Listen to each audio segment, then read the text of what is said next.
नमस्ते। ददरा एकेडमी के online platform पर आप सभी का एक बार फिर स्वागत है। हम लोग हिंदी व्याकरण का अध्ययन कर रहे हैं और हिंदी व्याकरण में हमारी चर्चा संधि प्रकरण पर चल रही है। संधि में अध्ययन के क्रम में हम लोगों ने स्वर संधि का पूर्ण रूप से अध्ययन कर लिया है और हमारा अध्ययन कार्य व्यंजन संधि पर चल रहा है। व्यंजन संधि पर भी हमने 5 वीडियो के माध्यम से कुछ नियमों को देख लिया है।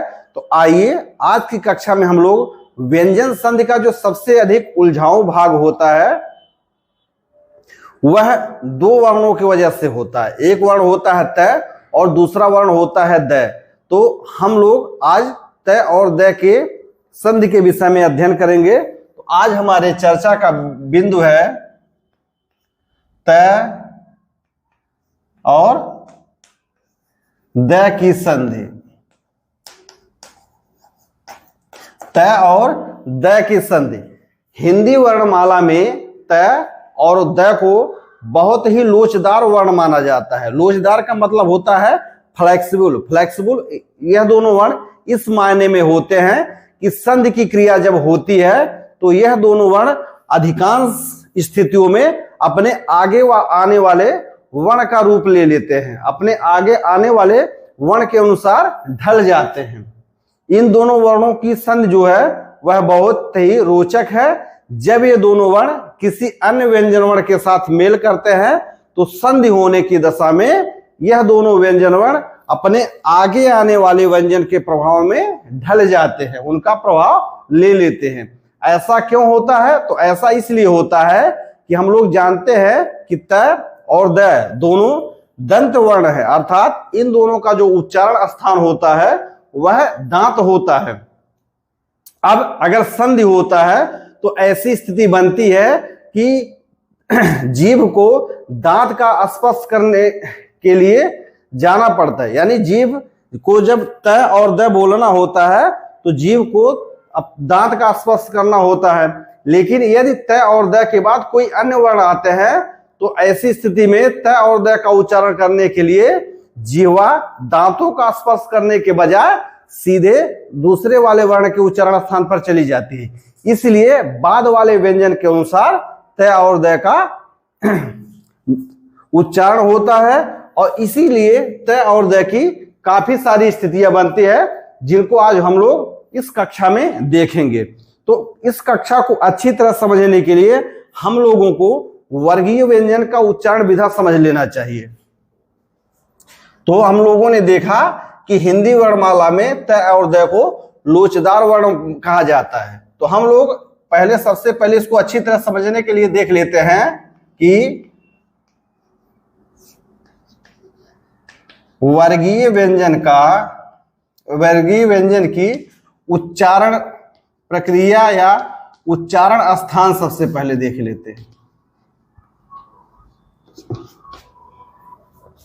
इसमें पहला है कै वर्ग का उच्चारण स्थान क्या है? तो कै वर्ग कैसे उच्चारित होता है? तो कै वर्ग होता है कि जिह्वा का मूल भाग क्या करता है? जिह्वा का मूल भाग कंठ पर वायु का अवरोध करता है।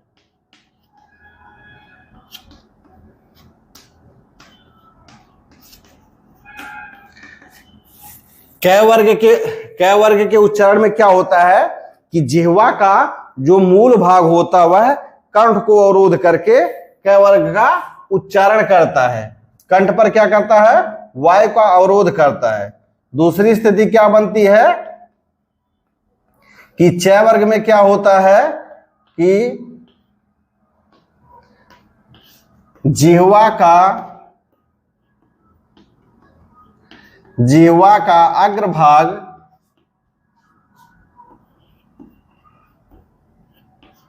तालु पर वायु का अवरोध करता है। तालु पर स्पर्श कर तालु पर स्पर्श कर वायु का अवरोध करता है।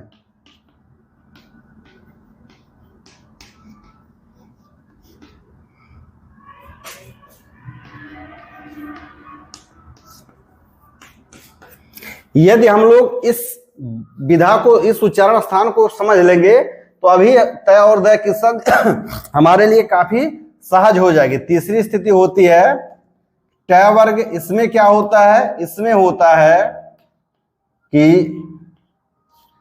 जिह्वा का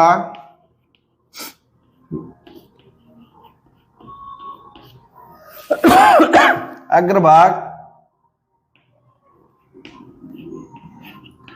मूर्धा पर स्पर्श कर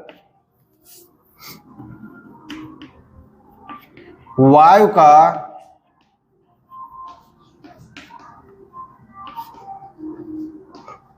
अवरोध करता है।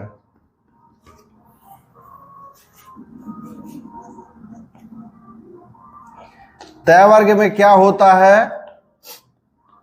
तय वर्ग में क्या होता है कि जिह्वा का अग्रभाग, जिह्वा का अग्रभाग क्या करता है? कोई ऊपरी दांतों पर, ऊपरी दांतों पर स्पर्श कर वायु का अवरोध करता है।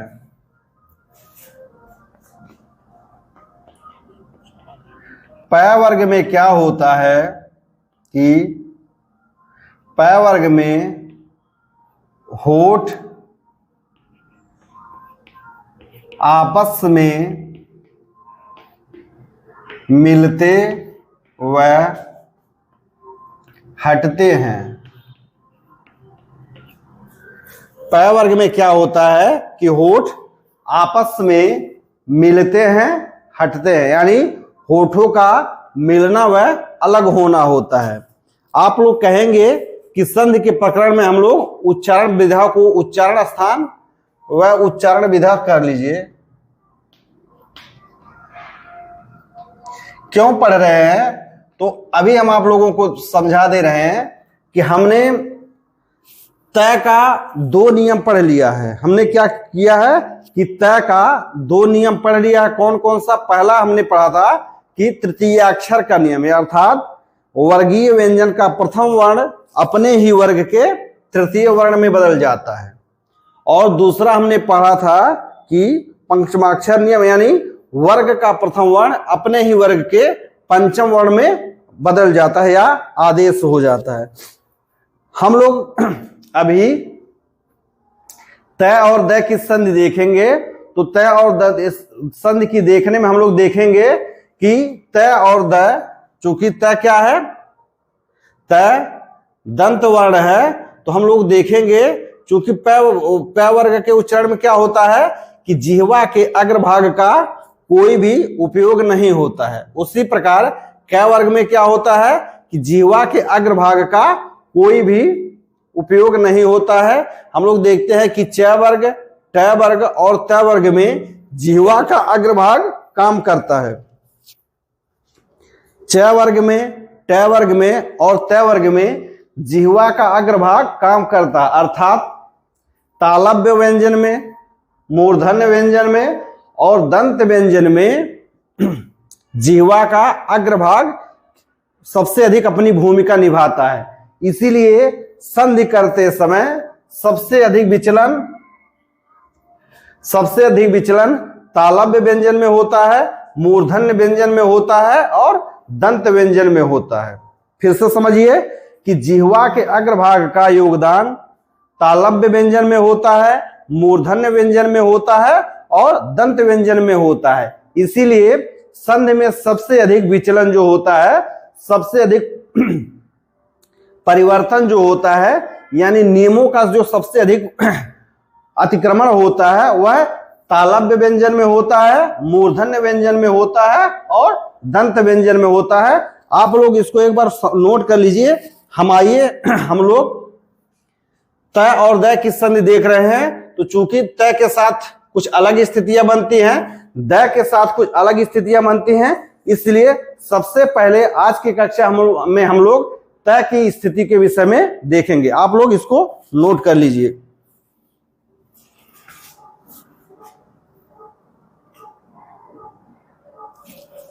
तो हम यहां पर हटा देते हैं। हम लोग तय और दय की संधि देख रहे हैं, तो हम लोग यही देखेंगे कि जहां पर जिन व्यंजनों के उच्चारण में जिह्वा के अग्रभाग की सक्रिय भूमिका रहती है, सबसे अधिक विचलन उन्हीं व्यंजन वर्णों में होता है। सबसे अधिक विचलन कहां होता है? उन्हीं व्यंजन वर्णों में होता है जहां जिह्वा का अग्रभाग काम करता है। और हम जानते हैं कि दंत, तालु और मूर्धा, दांत, तालु और मूर्धा, यह तीनों पास पास सटे होते हैं, नजदीक में होते हैं। इसीलिए जिह्वा का अग्रभाग दांत से न तो जल्दी मूर्धा पे जा पाता है और न ही जल्दी तालु पर जा पाता है। इसीलिए क्या करता है कि वह दांत पे न जाकर के सीधे मूर्धा पर या तालु पर चला जाता है। इसीलिए तय और दय के विषय में काफी नियम होते हैं। तो आइए हम लोग सबसे पहले तय और दय के विषय में पढ़ रहे हैं, तो दोनों को साथ में न पढ़ करके पहले हम लोग तय के विषय में पढ़ेंगे। तो स्थिति नंबर 1 हम लोग देखेंगे कि जब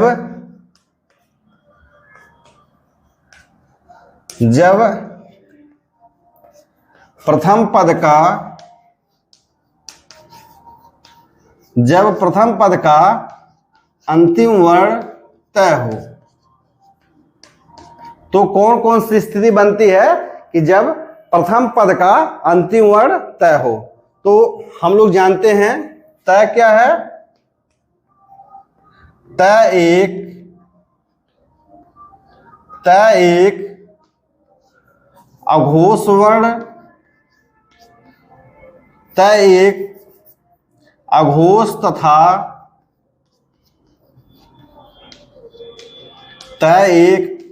तथा अल्प प्राण व्यंजन वर्ण है। तय क्या है? एक अघोष वर्ण है और साथ ही साथ यह क्या है? यह एक अल्प प्राण व्यंजन वर्ण है।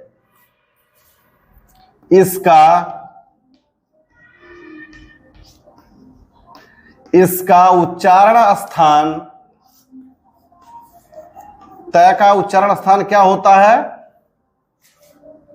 इसका उच्चारण स्थान दंत्य है। तय क्या है? तय एक अघोष तथा अल्प प्राण व्यंजन है। इसका उच्चारण स्थान दंत है। तय का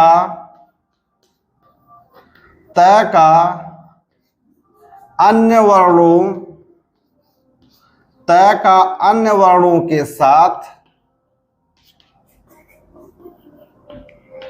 संधि होने पर निम्नलिखित स्थिति बनती है। निम्नलिखित स्थितियां बनती हैं।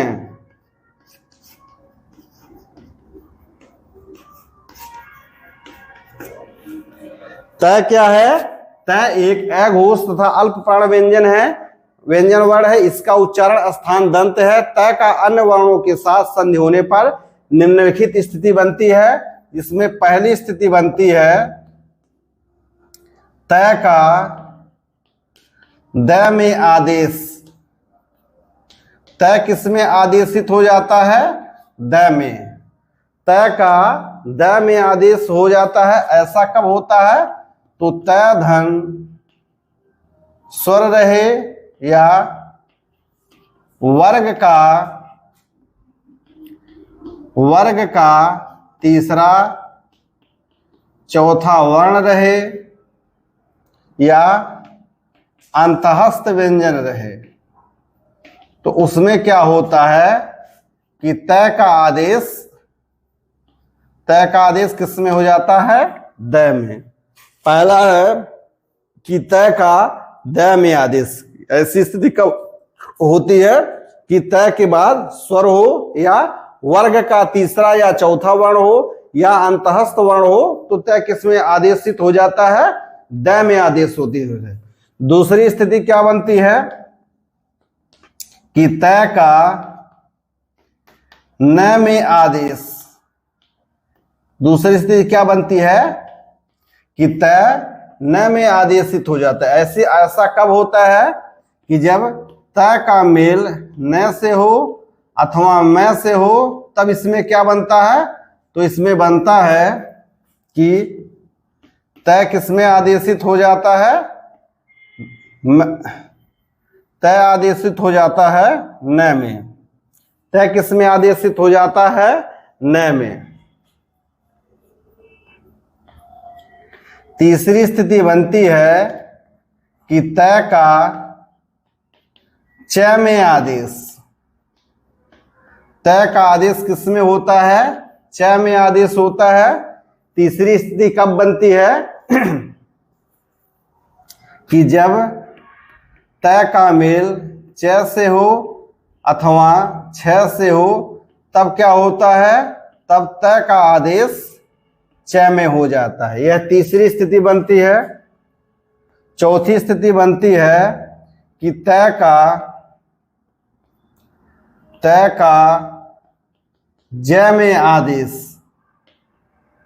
तय का ज में आदेश तब क्या होता है?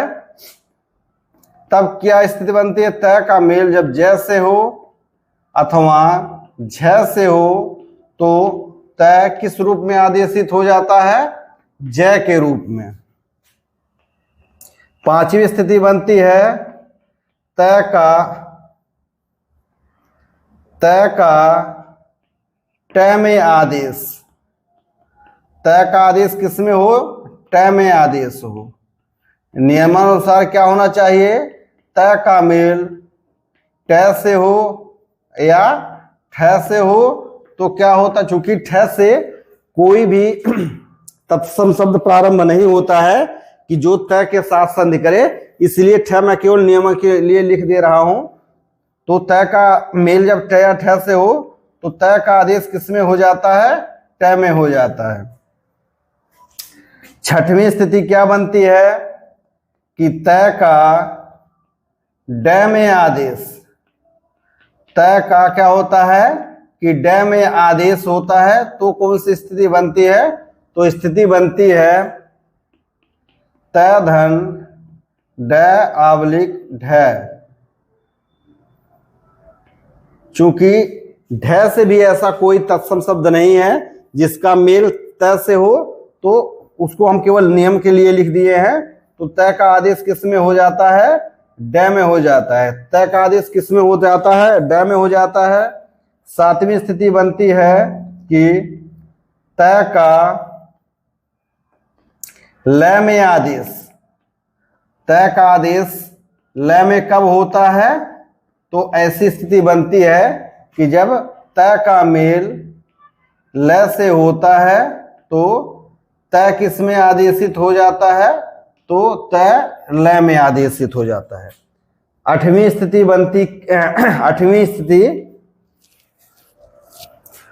स्थिति क्या बनती है?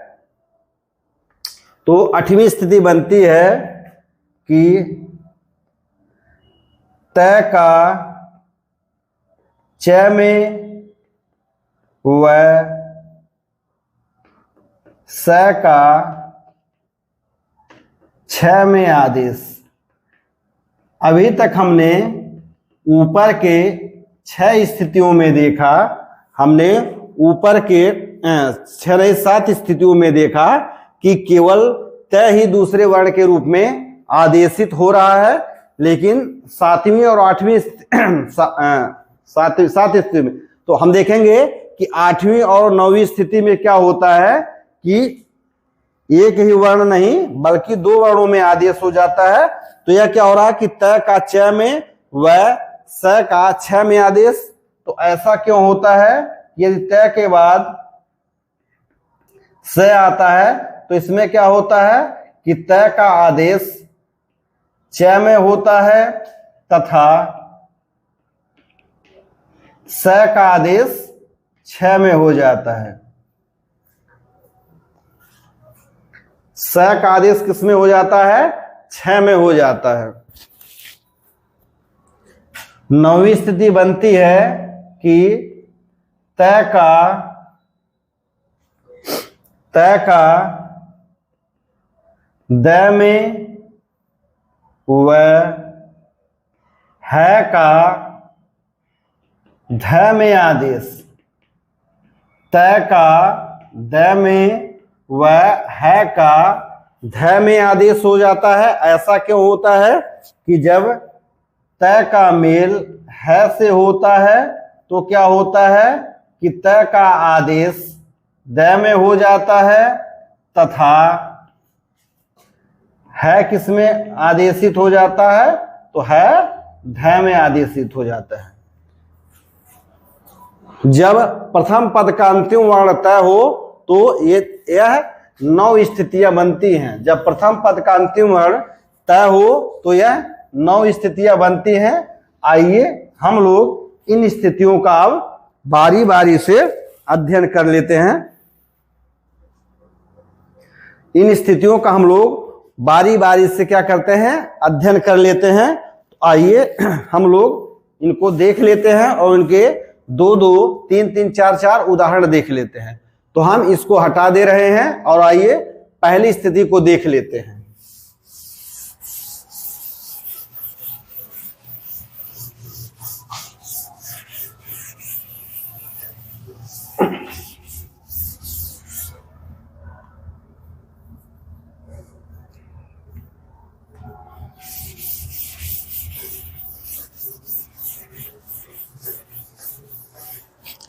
तो आइए हम लोग सबसे पहले प्रथम स्थिति देख लेते हैं।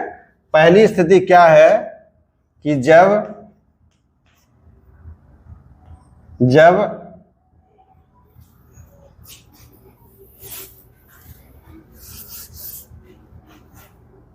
हम यहां लिख दे रहे हैं प्रथम स्थिति।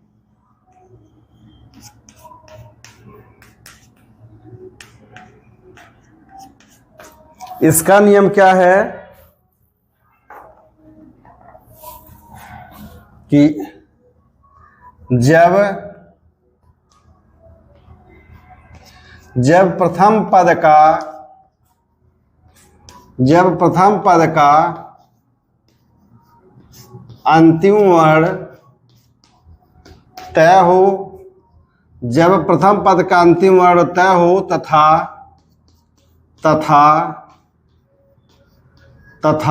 द्वितीय पद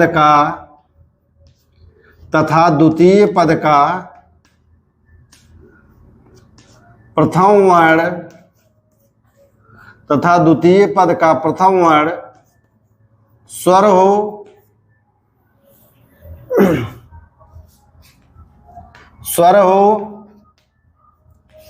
वर्गीय व्यंजन का तीसरा या चौथा वर्ण हो,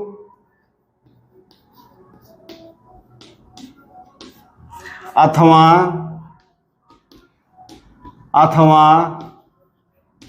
अंतःस्थ व्यंजन हो तो संधि होने की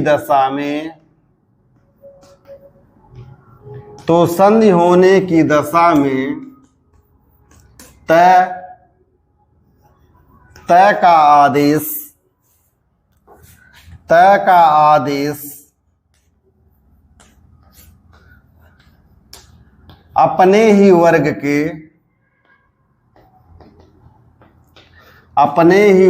के तृतीय वर्ण में हो जाता है। पहली स्थिति क्या बनती है कि जब प्रथम पद का अंतिम वर्ण तय हो तथा द्वितीय पद का प्रथम वर्ण स्वर हो, वर्गीय व्यंजन का तीसरा या चौथा वर्ण हो, अंतःस्थ व्यंजन हो, तो संधि होने की दशा में तय का आदेश अपने ही वर्ग के तृतीय वर्ण में हो जाता है। तो अपने ही तय के वर्ग का तृतीय वर्ण क्या है? द है। इसको हम लोग पहले नियम में पढ़ चुके हैं। यह कौन सा नियम है? यह है तृतीयाक्षर का नियम। यह कौन सा है? तृतीयाक्षर का नियम। तो हम इस नियम की चर्चा नहीं यहां पर करेंगे। क्यों? क्योंकि हमने स्वर संधि का व्यंजन संधि का जो प्रथम नियम पढ़ा था उसमें हम लोगों ने विस्तृत रूप से चर्चा किया है और उसके काफी उदाहरण दिए हैं। हम यहां पर केवल एक दो उदाहरण से इसको समझा देते हैं। तो आइए, यह कौन इसका उदाहरण है कि सत धन आनंद, इन दोनों का मेल करना है। तो यहां पर क्या है कि जब प्रथम पद का अंतिम वर्ण तय हो, प्रथम पद का अंतिम वर्ण तय है तथा द्वितीय पद का प्रथम वर्ण स्वर हो, स्वर है, आनंद है, तो क्या होगा? तय किसमें आनंद, तय का आदेश किसमें हो जाएगा? द में हो जाएगा। और द क्या करेगा? आ से मेल कर लेगा, यानी शब्द क्या बन जाएगा? सदानंद। सत धन आनंद बराबर क्या होता है? सदानंद होता है। दूसरा उदाहरण हम लोग इसका देख लेते हैं। दूसरा उदाहरण है जगत धन गुरु। तो यहां पर हम देख रहे हैं कि प्रथम पद का अंतिम वर्ण तय है और द्वितीय पद का प्रथम वर्ण क्या है? वर्गीय व्यंजन का तीसरा वर्ण है। तो यह क्या हो जाएगा? यह बन जाएगा जग, तय के स्थान पर द हो जाएगा और यहां क्या हो जाएगा? गुरु, जगत गुरु। इसी प्रकार से हमने जो पहला नियम देखा था उसमें कई उदाहरणों को दिया है, इसलिए मैं इस स्थिति को यहां पर बहुत अधिक वर्णन नहीं करूंगा। आइए हम लोग दूसरी स्थिति देख लेते हैं। दूसरी स्थिति देख लेते हैं। दूसरी स्थिति क्या है? द्वितीय स्थिति क्या है?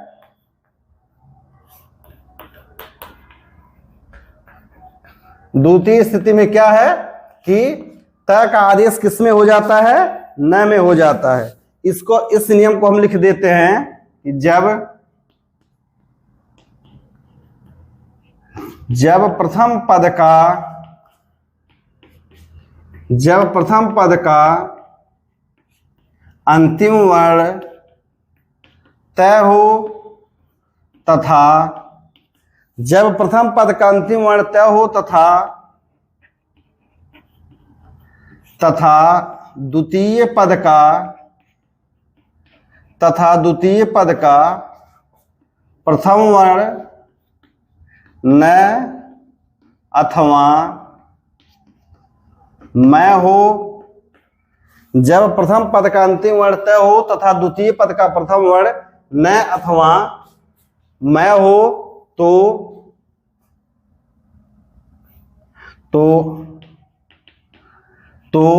संधि होने की दशा में, तय का आदेश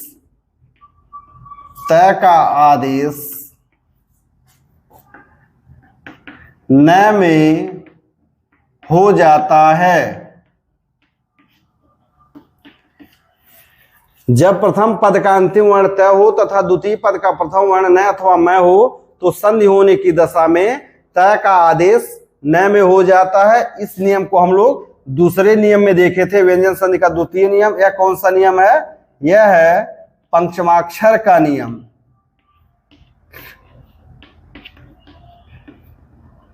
हमने इसकी भी काफी चर्चा कर लिए हैं। आइए हम लोग सीधे इसका एक दो उदाहरण देख लेते हैं कि तय का आदेश न में किस प्रकार से होता है। यानी तय का मेल जब मैं से हो या न से हो तो क्या होता है कि तय न में आदेशित हो जाता है। उदाहरण इसका हम लोग देख लेते हैं। जैसे है जगत धन नाथ। इसमें हम लोग क्या देखे हैं कि प्रथम पद का अंतिम वर्ण तय है तथा द्वितीय पद का प्रथम वर्ण न है, तो तय किस में आदेशित हो जाता है? न में। यहाँ क्या हो जाता है, ज ग त के स्थान पर आधा न और नाथ यहाँ पर है। जगत धन नाथ बराबर क्या हो गया, जगन्नाथ। जगत धन नाथ बराबर क्या हो गया, जगन्नाथ। उसी प्रकार से एक शब्द युग्म और देख लेते हैं, सत धन नाम। सत धन नाम क्या हो गया कि प्रथम पद का अंतिम वर्ण त है और द्वितीय पद का प्रथम वर्ण न है, तो त का आदेश किस में हो जाता है, न में। यह क्या हो जाता है, सन्नाम। त के स्थान पर केवल न हो गया। फिर हम लोगों ने त न की स्थिति देख ली। अब हम लोग मैं की स्थिति देख लेते हैं। तो एक शब्द है जगत,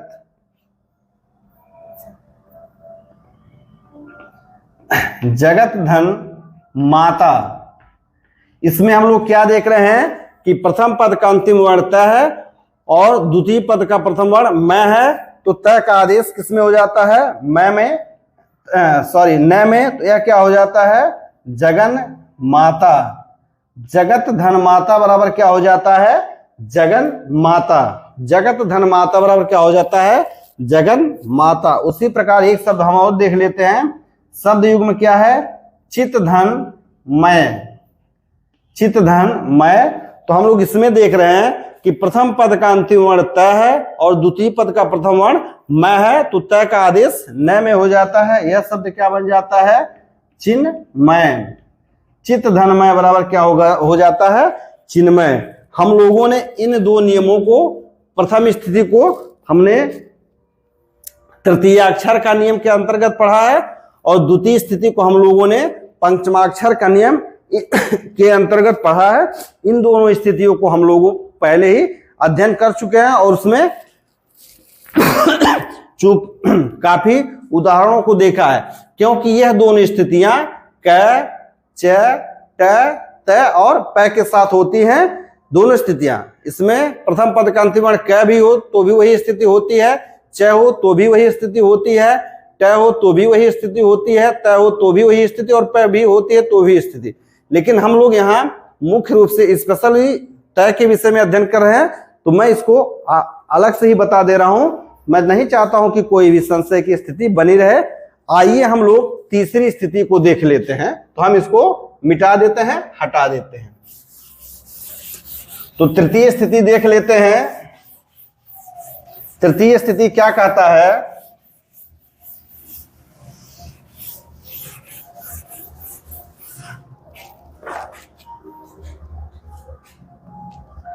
तृतीय स्थिति क्या कहती है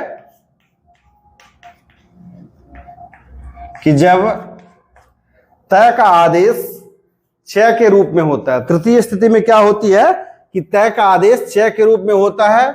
नियम क्या कहता है कि जब प्रथम पद का अंतिम वर्ण, जब प्रथम पद का अंतिम वर्ण त हो तथा, जब प्रथम पद का अंतिम वर्ण त हो तथा द्वितीय पद का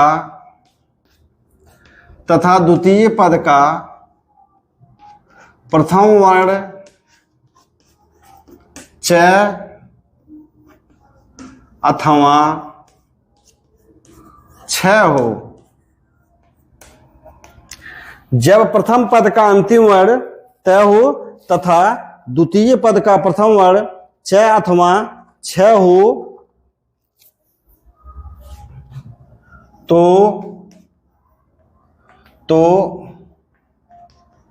संधि होने की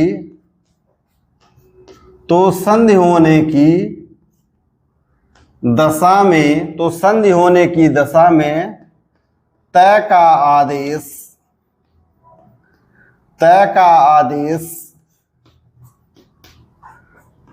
च में हो जाता है। तृतीय स्थिति क्या बनती है कि जब प्रथम पद का अंतिम वर्ण त हो तथा द्वितीय पद का प्रथम वर्ण च हो अथवा छ हो, तो संधि होने की दशा में च का आदेश, संधि होने की दशा में त का आदेश छ में हो जाता है, अर्थात च किस में बदल जाता है? तो च तय में, तय क्या क्या हो जाता है? तो तय च में बदल जाता है। तय क्या होता है? तो तय क्या होता है? च में आदेशित हो जाता है। तय क्या होता है? वह च में बदल जाता है। इसका हम लोग उदाहरण देख लेते हैं। एक शब्द है भगवत धन चरण। हम लोग संधि करने की जो पंच विधा है उसको कई शब्द युग्मों में अप्लाई कर लिया है, तो मुझे नहीं लगता है कि उसको पंच विधा के माध्यम से इसको भी करने की आवश्यकता है, क्योंकि समय लंबा हो जा रहा है। आइए हम लोग सीधे इसको लिख दे रहे हैं। तो इसमें क्या है कि प्रथम पद का अंतिम वर्ण त है और द्वितीय पद का प्रथम वर्ण च है। तो त किसमें आदेशित हो जाता है? च में। शब्द क्या बनता है? इसको लिखे भगवत चरण, यानी त का आदेश च में हो जाता है, भगवत चरण हो जाता है। भगवत और चरण का मेल जब होता है तो शब्द क्या बन जाता है? भगवत चरण। उसी प्रकार से एक शब्द हम लोग और देख लेते हैं, सतधन चरित्र। सतधन चरित्र शब्द क्या बनता है? सच्चरित्र। तय का आदेश च में हो जाता है। यह तय किसमें आदेशित हो जाता है? च में। चूंकि तय आधा है, स्वर रहित है, इसलिए च भी क्या होगा? स्वर रहित रहेगा, आधा रहेगा। उसी प्रकार से हम लोग छ के रूप में देख लेते हैं, जगत धन छाया। शब्द क्या है? जगत धन छाया। तो हम इसको लिख सकते हैं जग, तय के स्थान पर च और छाया। जगत धन छाया बराबर क्या हो गया? जगत छाया। जगत धन छाया बराबर क्या हो गया? जगत छाया। उसी प्रकार जगत छाया, जगत छाया, जगत छाया। उसी प्रकार से एक शब्द है विद्युत का मेल जब छटा से हो। विद्युत का मेल जब छटा से हो तो शब्द क्या बनता है? विद्युत छठ, विद्युत छटा, विद्युत छटा। यानी तय का आदेश किसमें हो जा रहा है? च में हो रहा है। तय आधा है, इसीलिए च भी क्या हो जाएगा? आधा हो जाएगा। हम लोग चौथी स्थिति देख लेते हैं, चतुर्थी स्थिति।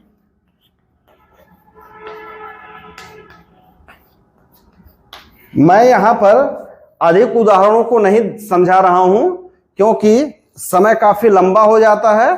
तो हम लोग नियम को देख ले रहे हैं, फिर उदाहरणों को हम लोग अलग से देख लेंगे। चौथी स्थिति क्या बनती है कि जब, चौथी स्थिति क्या बनती है कि तय का आदेश ज में होता है। जब प्रथम पद का, जब प्रथम पद का अंतिम वर्ण तय हो तथा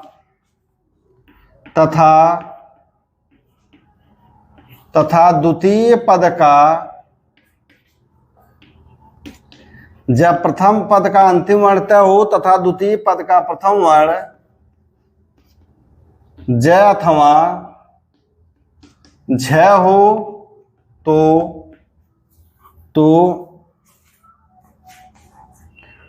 तो संधि होने की दशा में, तो संधि होने की दशा में तय का आदेश ज में हो जाता है। चतुर्थी स्थिति क्या कहती है कि जब प्रथम पद का अंतिम वर्ण, जब प्रथम पद का अंतिम वर्ण तय हो तथा द्वितीय पद का प्रथम वर्ण च हो, छ तो हम देख ले, द्वितीय पद का प्रथम वर्ण क्या हो? ज हो अथवा झ हो, तो संधि होने की दशा में तय का आदेश जय में हो जाता है। इसका हम लोग उदाहरण देख लेते हैं। इसका उदाहरण है सत धन जन।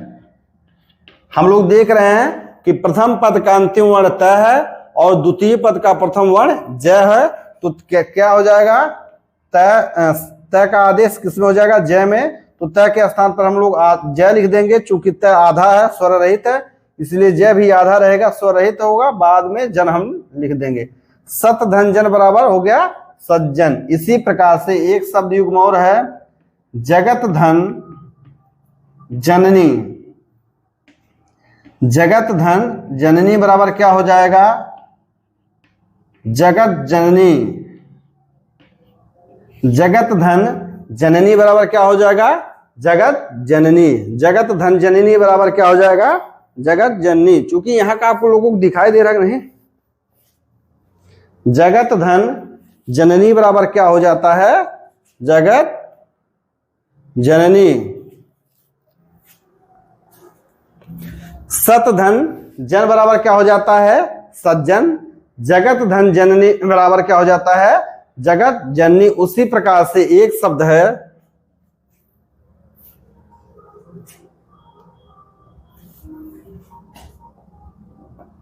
उत धन झटिका। उत धन झटिका यानी प्रथम पद का अंतिम वर्ण तय है तथा द्वितीय पद का प्रथम वर्ण क्या है, झ है। तो तय किसमें आदेशित हो जाएगा, यह हो जाएगा जय में, उज झटिका, उज झटिका। हम लोग उद, उत, तद, तत, सत, सद के विषय में पिछले वीडियो में देख चुके हैं। तो उत धन झटिका बराबर क्या हो जाएगा, उत झटिका। उसी प्रकार एक शब्द है तत धन झटिका बराबर क्या हो गया, तद झटिका। चूंकि उद, उत, तद, तत, सत और सद को लेकर के काफी संशय की स्थिति रहती है, तो हम लोगों ने पिछले वीडियो में इसके विषय में एक चर्चा कर लिया है। चूंकि व्याकरण ग्रंथों में कोई स्पष्ट नहीं है, तो हम लोगों ने परीक्षा के दृष्टिकोण से उसका अध्ययन किया है। आप लोग उस वीडियो को देख सकते हैं, उससे आप लोगों को काफी सहूलियत मिलेगी। हम लोग 4 स्थितियां देख चुके हैं। आइए हम लोग 5वीं स्थिति देखते हैं। 5वीं स्थिति क्या कहती है, आप लोग इसको उतार लीजिएगा। तो 4 स्थिति हम लोगों ने देख लिया। आइए हम लोग 5वीं स्थिति देखते हैं कि 5वीं स्थिति में क्या होता है।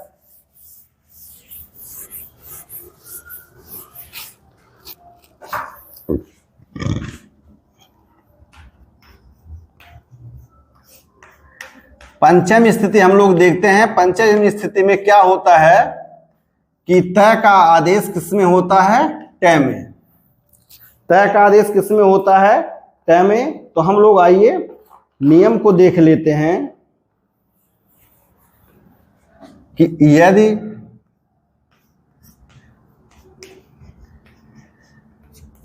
यदि प्रथम पद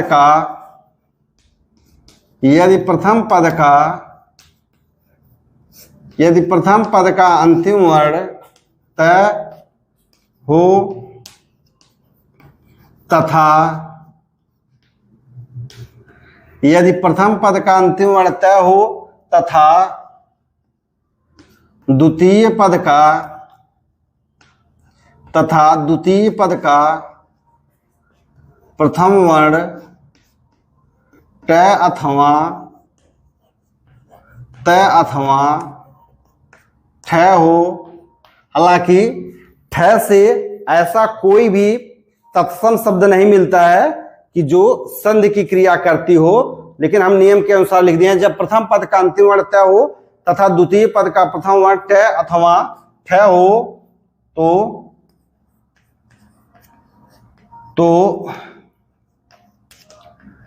संधि तो संधि होने की दशा में, संधि होने की दशा में तय का आदेश टय में हो जाता है।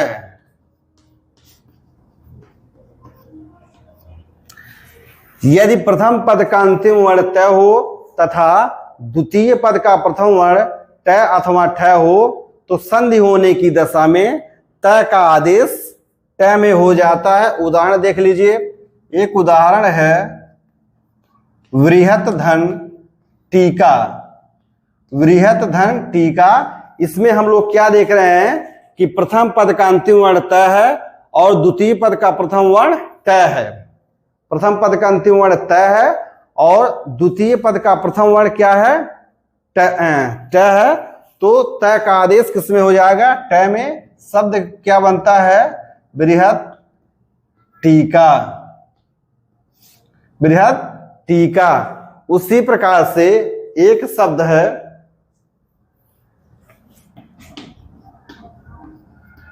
शतधन टीका। यह क्या हुआ, प्रथम पद का अंतिम वर्ण तय है और द्वितीय पद का प्रथम वर्ण टय है, तो क्या होगा, शत टीका। इसी प्रकार से पुस्तकों में तत्धन टीका और तदधन टीका दोनों दिया हुआ है, लेकिन जहां पर भी संशय की स्थिति है हम उसको छोड़ दे रहे हैं, क्योंकि हमने तत्, तद, सद, सद, उद, उद उसके विषय में अलग से हमने लोगों ने एक कक्षा देख लिया है। तो मैं नहीं चाहता हूं कि कोई भी संशय हो, चूंकि हम लोगों ने पहले भी देखा है कि द्वितीय पद का प्रथम वर्ण, ऐसा कोई भी शब्द नहीं प्राप्त होता है कि जिसका प्रथम वर्ण क्या हो, ठय हो और जो है तय से संधि करता हो। तो आइए हम लोग छठे नियम की ओर आगे बढ़ते हैं। तो छठी स्थिति क्या कहती है,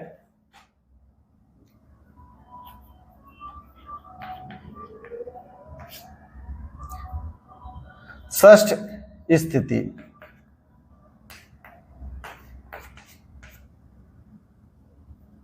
षष्ठम स्थिति, षष्ठ स्थिति में क्या होता है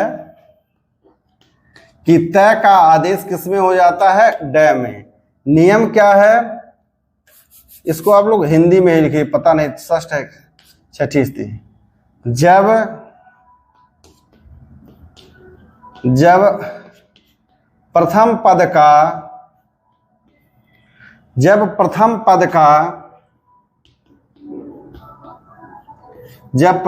का अंतिम वर्ण तय हो तथा जब प्रथम पद का अंतिम वर्ण तय हो तथा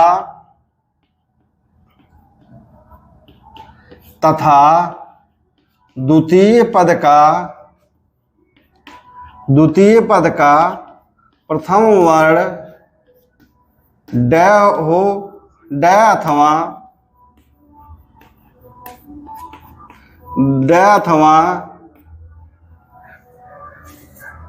ढय हो तो संधि होने की दशा में तय का आदेश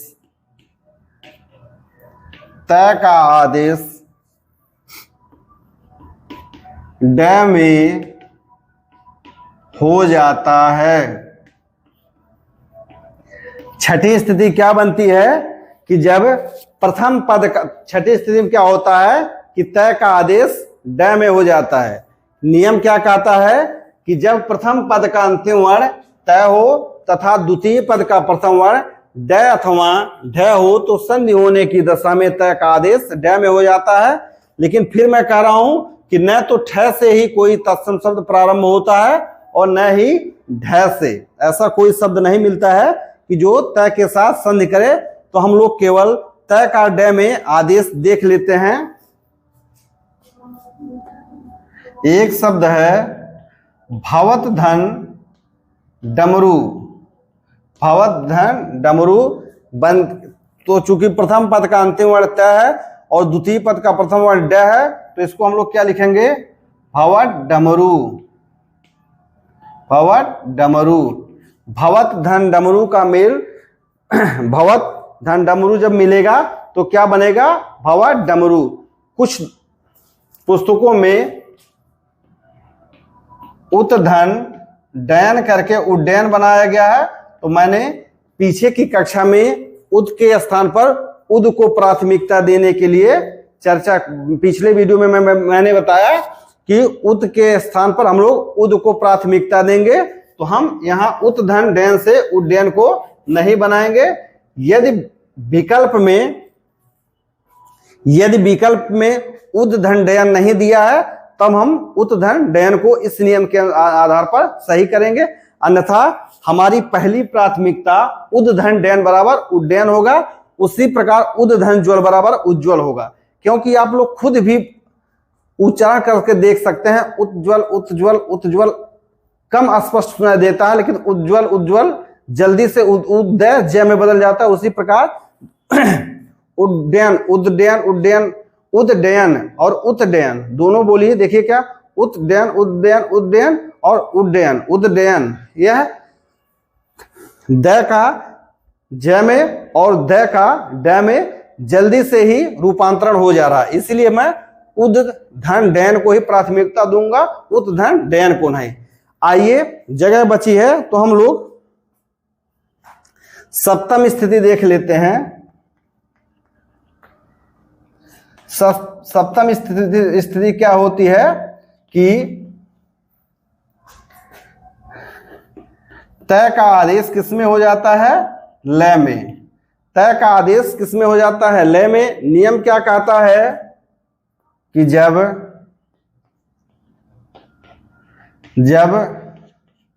प्रथम पद का अंतिम वर्ण तय हो, जब प्रथम पद का अंतिम वर्ण तय हो तथा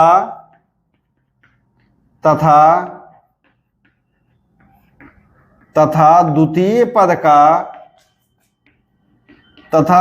पद का प्रथम वर्ण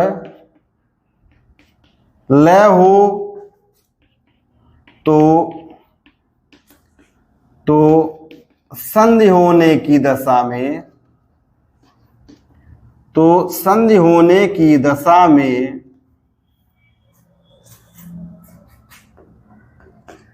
तय का आदेश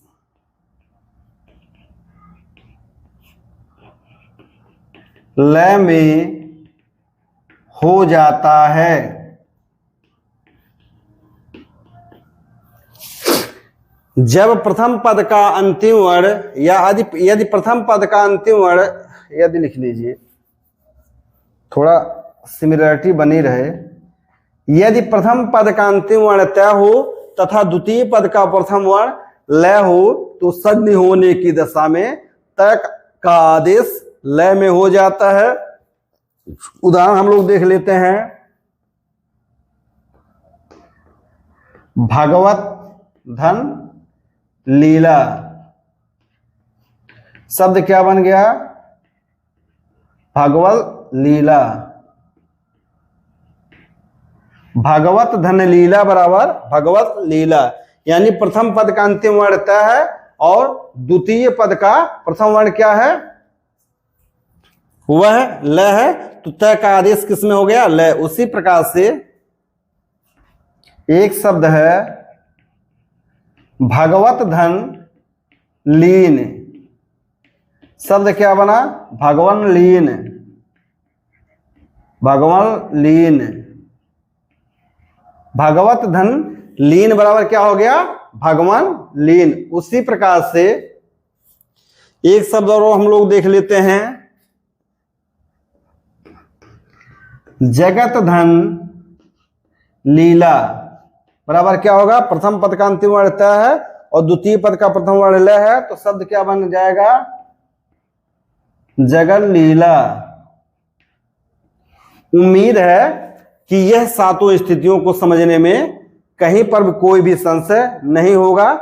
मैं फिर कह रहा हूं कि बहुत से पुस्तकों में उत धन लास बराबर उल्लास दिया गया है, लेकिन मैंने पहले भी कहा है कि मैं उत के स्थान पर उद को प्राथमिकता दूंगा।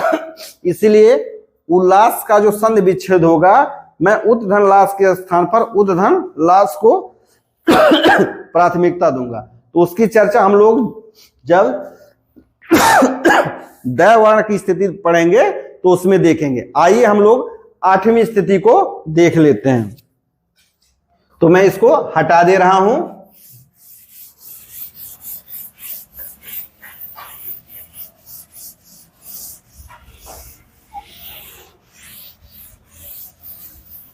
आठवीं और 9वीं स्थिति को हम लोग क्रम से देख लेते हैं।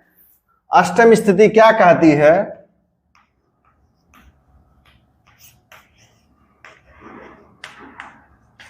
अष्टम स्थिति में क्या होता है कि इसमें दो वर्णों का आदेश होता है। त का आदेश च में होता है और स का आदेश किस में हो जाता है? छ में। स का आदेश किस में हो जाता है? छ में हो जाता है। तो हम लोग देखेंगे अभी कि त व स की संधि बहुत ही रोचक है, बहुत ही क्या है, इंटरेस्टिंग है। त क्या है? त एक दंत वर्ण है, जबकि स क्या है? यह एक तालव्य वर्ण है। तो जब तालव्य स के प्रभाव से त क्या करता है कि अपना दंत स्थान छोड़ करके तालव्य स्थान पर जाकर के च को उच्चरित करता है। और च चूंकि स्पर्शी व्यंजन है, तो च जो स्पर्शी व्यंजन है उसके प्रभाव में आकर के तालव्य स क्या है? यह एक संघर्ष स्पर्शी व्यंजन है। क्या है? संघर्ष स्पर्शी करें, संघर्षी और महाप्राण है। तो छ क्या होता है? स क्या होता है कि छ स्पर्श महाप्राण में बदल जाता है। नियम हम क्या लिख दें?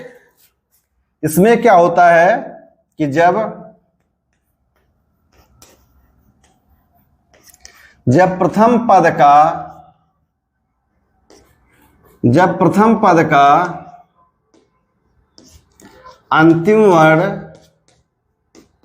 तय हो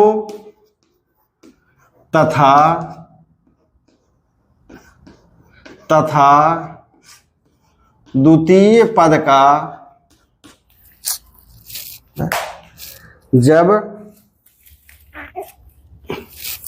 जब प्रथम पद का अंतिम वर्ण तय हो तथा द्वितीय पद का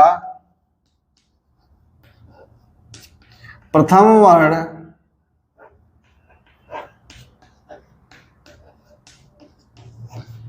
तालव्य स हो तो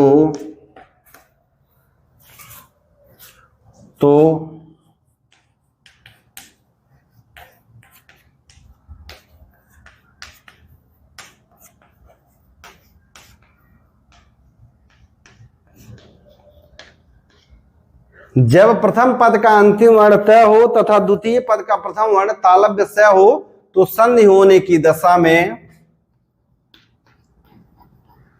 तय का आदेश च में तथा स का आदेश यानी तालव्य स का आदेश छ में हो जाता है। कैसा होता है, कैसे होता भी हम बता दे रहे हैं। क्या कह रहा है कि जब प्रथम पद का अंतिम वर्ण तय हो और द्वितीय पद का प्रथम वर्ण तालव्य स हो तो संधि होने की दशा में तय का आदेश च में तथा स का आदेश छ में हो जाता है। उदाहरण देख लीजिए।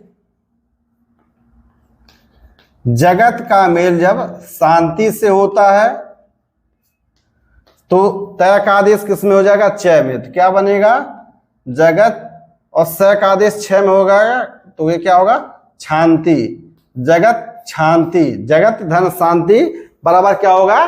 जगत शांति। उसी प्रकार से एक शब्द है सत धन शासन। चूंकि प्रथम पद का अंतिम वर्ण त है और द्वितीय पद का प्रथम वर्ण क्या है, तालव्य स है, तो त का आदेश किस में हो जाएगा, छ में। तालव्य स का आदेश किस में हो जाएगा, छ में। तो क्या हो गया, सच्छासन। होता कैसे है, तो हम इसका स्पष्टीकरण लिख देते हैं। स्पष्टीकरण इसका क्या है कि क्योंकि त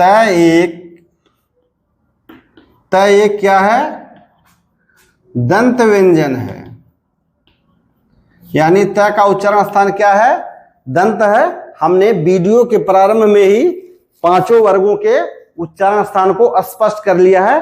त क्या है, एक दंत वर्ण है, जबकि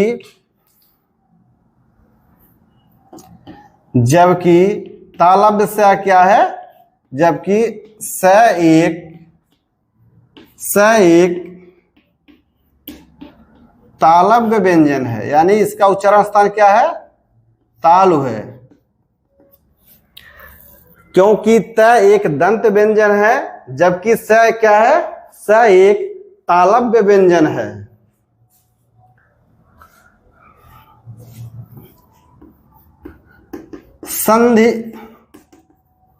संधि होने पर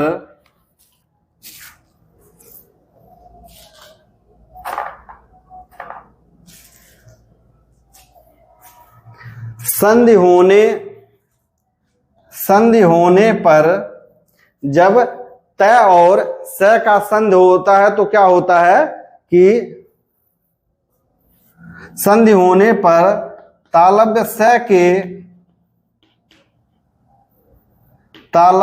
के प्रभाव से दंत त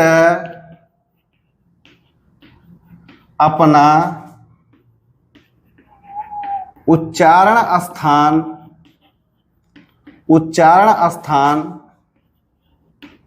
छोड़कर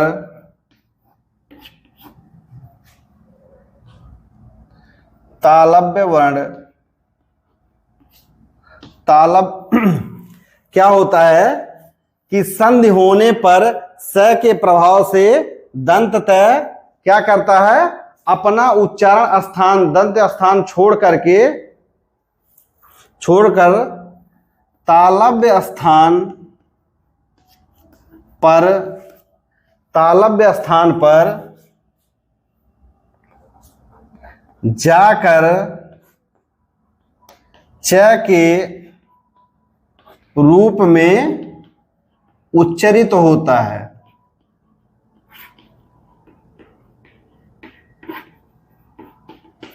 क्या होता है कि संधि होने पर स के प्रभाव से दंत त अपना उच्चारण स्थान छोड़कर तालव्य उच्चारण स्थान पर जाकर के च के रूप में उच्चरित होता है। और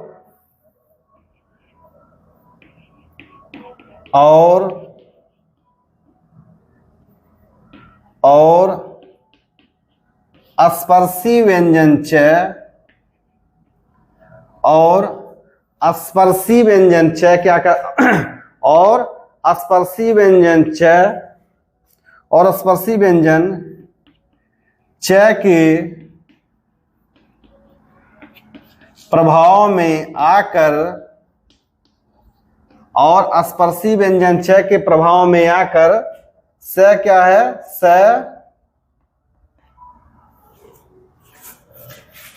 जो कि संघर्षी व्यंजन है, संघर्षी व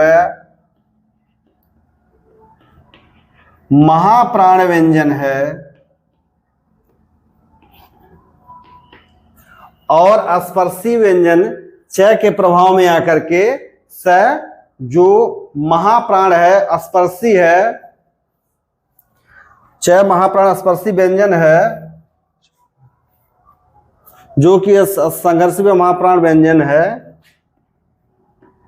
छ के रूप में आदेश हो जाता है, जो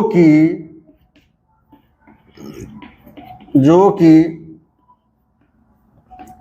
स्पर्शी व महाप्राण है, जो कि स्पर्शी व महाप्राण है। इसका स्पष्टीकरण यही है। ऐसा क्यों होता है? तो क्योंकि त क्या है? एक दंत व्यंजन है, जबकि स क्या है?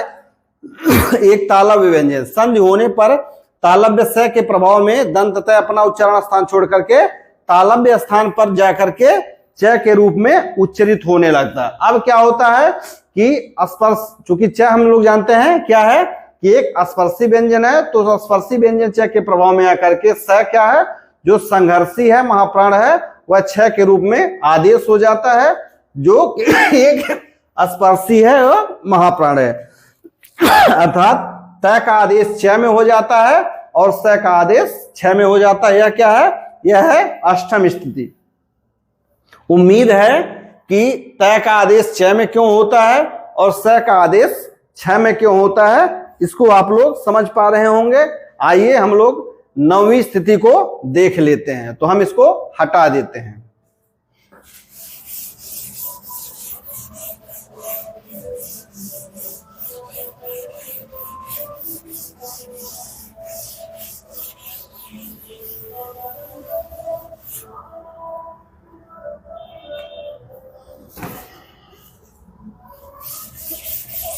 हम लोग तय के संधि होने की जो नौवीं स्थिति है, हम लोग उसके विषय में देख लेते हैं।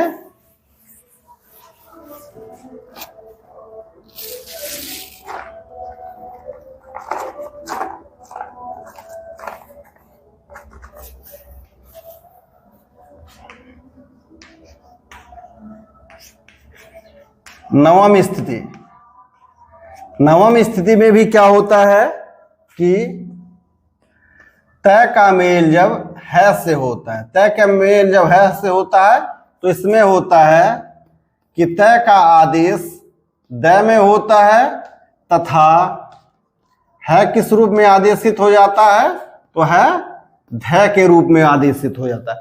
है किस रूप में होता है? तो है का आदेश ध में होता है। नियम लिख लेते हैं कि यदि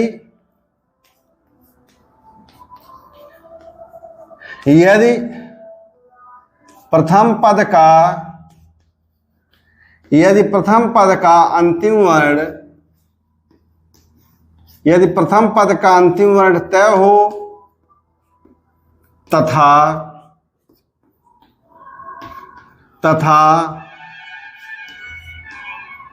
द्वितीय पद का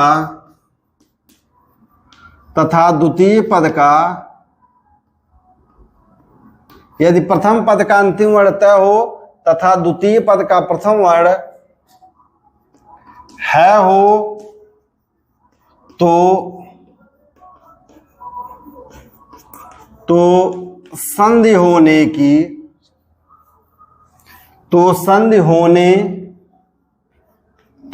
होने की दशा में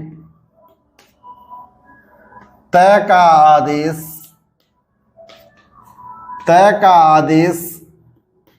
द में तथा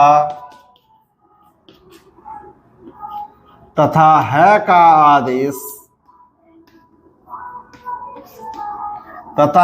आदेश ध में हो जाता है।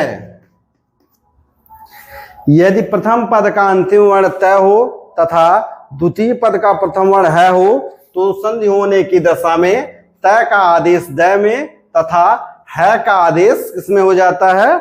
ध में हो जाता है का आदेश किसमें हो जाता है? ध में हो जाता है। तो हम लोग इसका उदाहरण देख लेते हैं। यह है सतधन हेतु। इसमें हम लोग क्या देख रहे हैं कि प्रथम पद का अंतिम वर्ण तय है और द्वितीय पद का प्रथम वर्ण क्या है तो तय का आदेश किसमें हो जाएगा? द में। यह क्या हो गया? सद। और है का आदेश किसमें हो जाता है? ध में। तो धेतु। सत धन हेतु बराबर क्या होगा?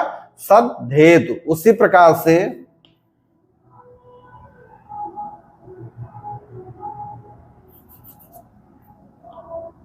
एक शब्द है तत् धन हित,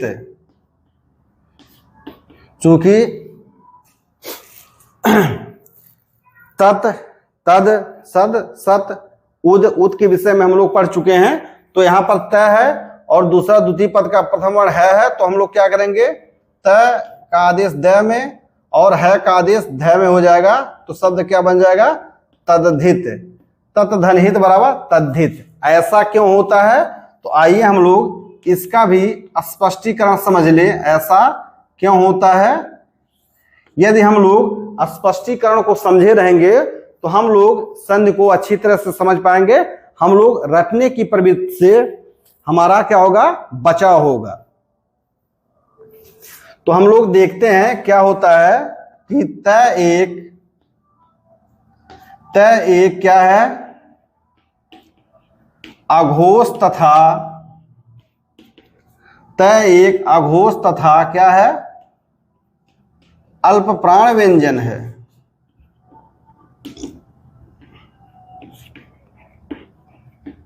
जबकि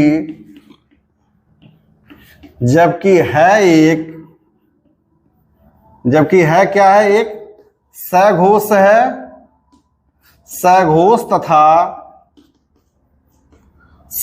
तथा महाप्राण व्यंजन है क्या है, एक अघोष तथा, त क्या है, त एक अघोष तथा महा अल्प प्राण व्यंजन है, जबकि है क्या है एक सघोष तथा महाप्राण व्यंजन है के घोष होने से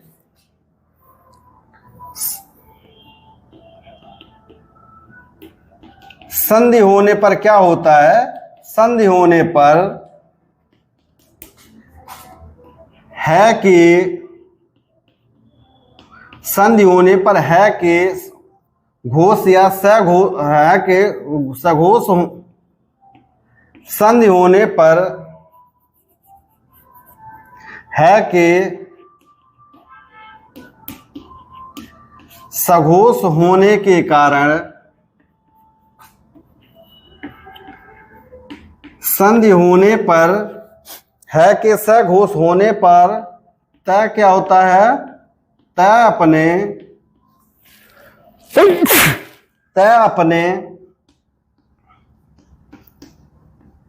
सघोष रूप द में, त अपने सघोष रूप द में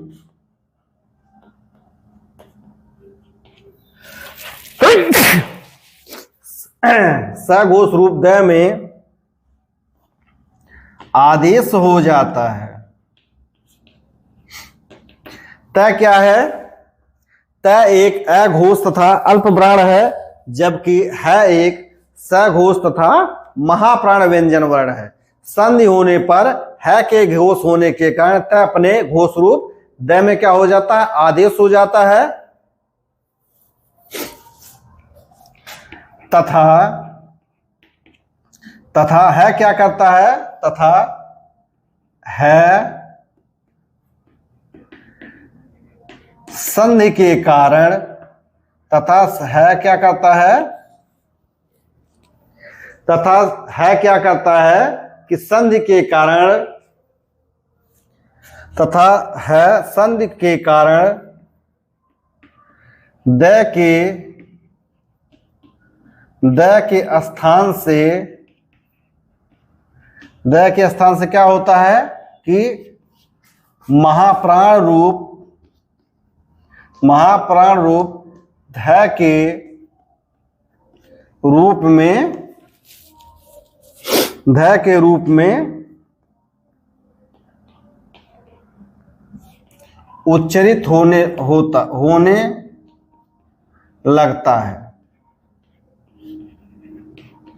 तो हम लोगों ने 9वीं स्थिति देखा, उसमें क्या है कि जब त का मेल है से होता है तो त द के रूप में आदेशित हो जाता है और है किस रूप में हो जाता है, ध के रूप में। हम लोग इस नियम को तृतीयाक्षर के नियम में पहले भी पढ़ चुके हैं। इसमें क्या होता है कि यदि प्रथम पद का अंतिम वर्ण तय हो तथा द्वितीय पद का प्रथम वर्ण है हो तो संधि होने की दशा में तय का आदेश द में तथा है का आदेश ध में हो जाता है। क्यों होता है? क्योंकि तय एक अघोष तथा अल्प प्राण व्यंजन है, जबकि है एक सघोष तथा महाप्राण व्यंजन है।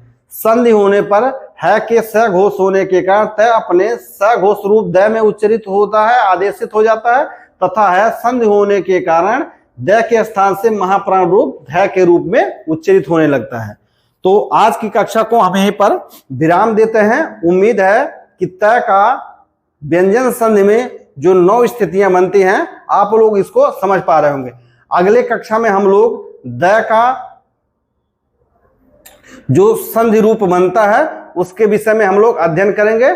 आप सबका बहुत बहुत धन्यवाद।